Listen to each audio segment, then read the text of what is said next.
Hola a todos y todas, soy Milagros Montes y les doy la bienvenida a Estación Climática, el podcast oficial del colectivo Jóvenes Peruanos frente al Cambio Climático, en el cual exploramos los desafíos y soluciones relacionados con el cambio climático y los objetivos de desarrollo sostenible. En el capítulo de hoy conversaremos sobre las negociaciones climáticas. Para ello, hoy nos acompaña Almendra Cáceres, quien es considerada una referente dentro del activismo climático y ambiental juvenil. Su trayectoria inició con la Red Universitaria Ambiental, más conocido como la RUA, y actualmente ocupa el cargo como jefa de proyectos en Libélula. Y en el 2023 fue seleccionada como joven embajadora dentro de la delegación peruana en la COP28 en Dubái. Asimismo, forma parte de JPCC desde el 2019 y ha sido delegada nacional durante el 2023. Bienvenida, Almendra. Gracias, Milagros. Es un gusto para mí estar aquí con este tema tan importante de las negociaciones climáticas. Para comenzar, quisiera compartir la definición emitida por las Naciones Unidas sobre qué es cambio climático. El cambio climático hace referencia a la variación a largo plazo de las temperaturas y los patrones climáticos del planeta, atribuida principalmente a la actividad humana, en especial al uso de combustibles fósiles. Bajo esa premisa, en los últimos años se han oído diversos esfuerzos de los países y actores del sector privado en las COP. Dada tu experiencia como joven embajadora en la COP28, cuéntanos un poquito de qué es la COP, en qué año y contexto inicia la COP y cuál es el rol de las juventudes en la COP. La COP es una cumbre anual que realiza la Convención Marco de Naciones Unidas y es ahí donde se congregan 196 países y la Unión Europea, que son más conocidos como las partes. Entonces, la COP es la conferencia de las partes. Y es aquí donde se dan todas las sesiones relacionadas en materia de cambio climático. Y estas empezaron en 1994, lo que nos muestra que en verdad las negociaciones climáticas no son nada nuevas. Y aquí es donde se toman las decisiones por consenso sobre qué va a ser el mundo en materia de cambio climático. Y ya que mencionas a la Convención Marco, ¿cómo es que las convenciones Marco de las Naciones Unidas frente al cambio climático surgen? Nos explicabas que surge a partir de 1994, pero a partir de alguna cumbre en específica. Sí, en realidad la COP es una de las conferencias que hace esta convención marco, pero esta convención marco nació a partir de otro evento que fue la Cumbre de la Tierra en Río de Janeiro en 1992. Entonces, en realidad es aquí donde en esta Cumbre de la Tierra que se comienzan a formar estas siguientes convenciones, que como es la Convención Marco de Naciones Unidas de Cambio Climático, pero también hay otras, como la de biodiversidad y también la de desertificación, que son como las cumbres hermanas. Y en este caso en particular estamos hablando de la Convención de Cambio Climático, ¿no? Todos los años tenemos una COP y el año pasado fue en Dubái y este año va a ser en Azerbaiyán. Y el siguiente ya va a ser en Brasil, acá en nuestra región, después de muchos años. Bueno, ya que mencionas que en las COP los países evalúan acciones y orientaciones vinculadas a la gestión del cambio climático a fin de adoptar medidas de mitigación y adaptación, se entiende. En pocas palabras, ¿qué es adaptación y mitigación? Cuando hablamos del cambio climático, siempre se mencionan estos dos términos. Entonces, en pocas palabras, la mitigación ataca las causas del cambio climático, es decir, los gases de efecto invernadero. Siempre que hablamos de mitigación, estamos hablando de cómo disminuir los gases de efecto invernadero. Cuando hablamos de adaptación, nos referimos a las consecuencias del cambio climático. Entonces, siempre adaptación se enfoca en cómo nos adaptamos a los efectos que tiene este cambio climático en el territorio, en nuestra región y en nuestro planeta entero. Ok, ¿y por qué, digamos, es tan importante que el Perú adopte dichas medidas? Bueno, considerando que también somos un país vulnerable, entiendo, pero ¿hay algo más detrás de ello? Sí, de hecho, en las COPs, que son estos grandes eventos donde se toman decisiones, una de las COPs más importantes fue la del 2015 en París, donde ahí se adoptó el famoso Acuerdo de París. Y el Acuerdo de París es en realidad un hito increíble de la acción climática porque fue un acuerdo en el que todos los países se pusieron de acuerdo para poder reducir sus emisiones y también adaptarse al cambio climático. Entonces, en adaptación y en mitigación. Y dijeron, bueno, entonces todos tenemos que reducir porque todos tenemos alguna injerencia en lo que está ocurriendo en el planeta, seamos chiquitos o seamos grandes, ¿no? Entonces surgió este concepto de las responsabilidades comunes, pero diferenciadas.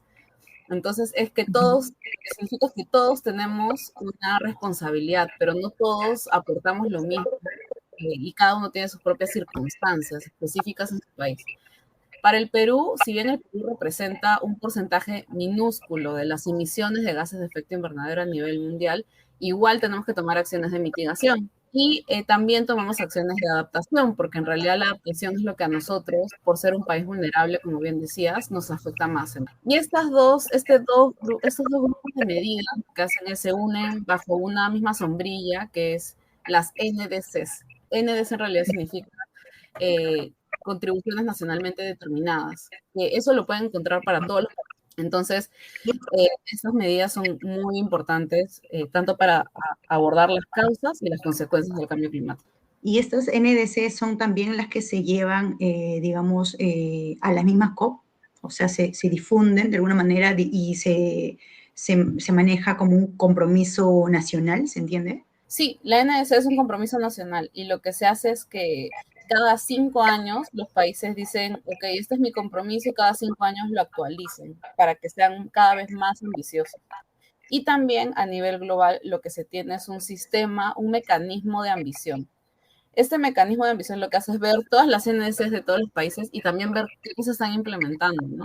Y cómo vamos, ¿no? Nuestro compromiso es, no sé, digamos, 100 y nosotros ahorita estamos emitiendo 500, pero lo que hemos implementado en nuestro compromiso vamos en 200, una cosa así, ¿no? Entonces hacen como un balance y ese balance entre a qué nos hemos comprometido, cuál es la realidad, ese balance es el balance mundial, que justamente fue un tema súper importante en la última COP y que se hace cada 5 años, se busca hacer, ¿no? Cada 5 años los países van a mandar su nuevo NDC, entonces con este balance mundial que salió el año pasado, los países deberían ver y decir, pucha, nos falta mucho que avanzar, entonces voy a modificar mi NDC para poder adaptarme mejor o reducir más mis emisiones, ¿no?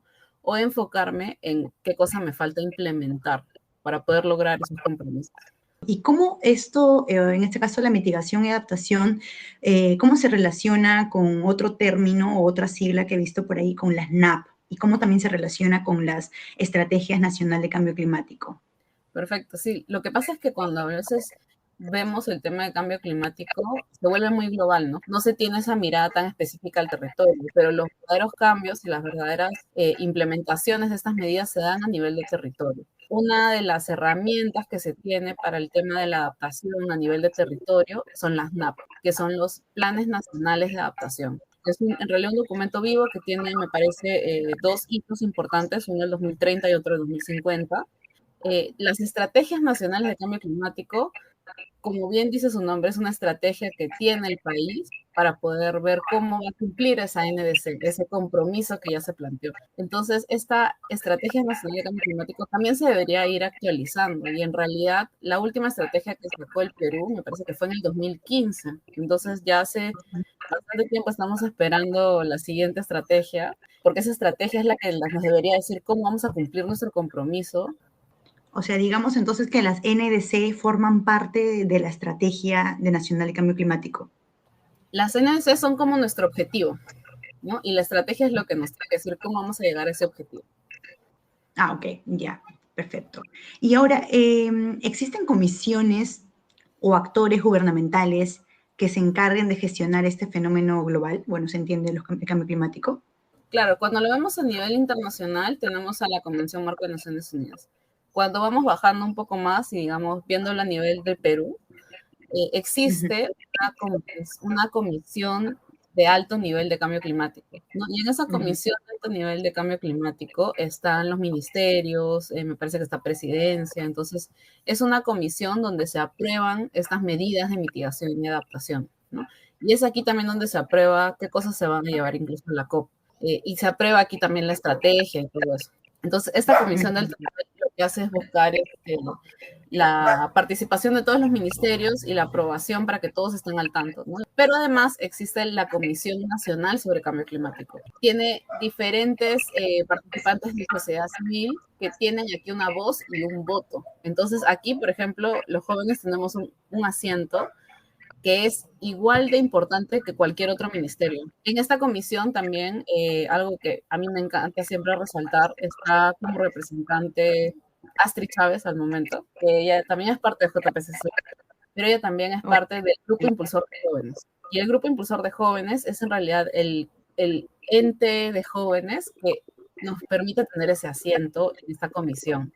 Y claro, ahora ya que mencionaba sobre el grupo impulsor de jóvenes, sí, pues se hace la invitación a todos los oyentes para que puedan escuchar el capítulo 3, de hecho, conociendo al grupo impulsor de jóvenes, más conocido con las siglas de GIJ.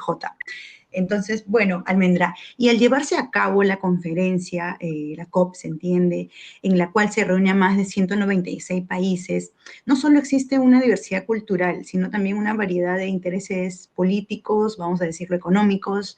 Desde tu experiencia, ¿cómo se percibe una negociación climática? Países cada uno va con su propio interés, con su propia prioridad. Cada país sabe cuál es la realidad de su propio país, ¿no? De lo que es más importante para el territorio. Pero es muy importante también recordar otra vez este principio muy importante, las responsabilidades comunes pero diferenciadas. No es simplemente desentenderse de temas de los cuales no me importan, sino también tiene que haber una participación activa. Y una negociación climática es muy compleja, ¿ya? Pero me acuerdo cuando estuve en la COP, ahora último, que decían, ¿cómo puedes tú llegar a un consenso, no? ¿Cómo es una negociación climática? Y una manera súper sencilla que nos decían nuestros compañeros del Ministerio del Ambiente es, imaginemos que todos tenemos que ponernos de acuerdo en qué queremos almorzar. O sea, todos los 146 personas tenemos que decidir qué almorzar. O sea, no puedes dejar nada del plato, todos se tienen que comer todo. Entonces, imagínense llegar a eso. Y también me viene a la mente el hecho de que, bueno, hay países que dependen económicamente de, bueno, de combustibles fósiles, ¿no? Como Arabia Saudita, Rusia, Irán, entre otros países, y cómo comprometer a estos países que pasemos a una transición energética, ¿no? Como decía, ¿no? Cada uno vela por sus intereses y a veces es muy fácil decir, pucha, ellos son los malos porque quieren seguir usando combustibles fósiles. Pero nunca me voy a olvidar cuando estuve en esta última COP y escuché a unos compañeros de Bolivia y Venezuela diciendo que su economía se basa en eso. O sea, y es un país de acá, de nuestra región.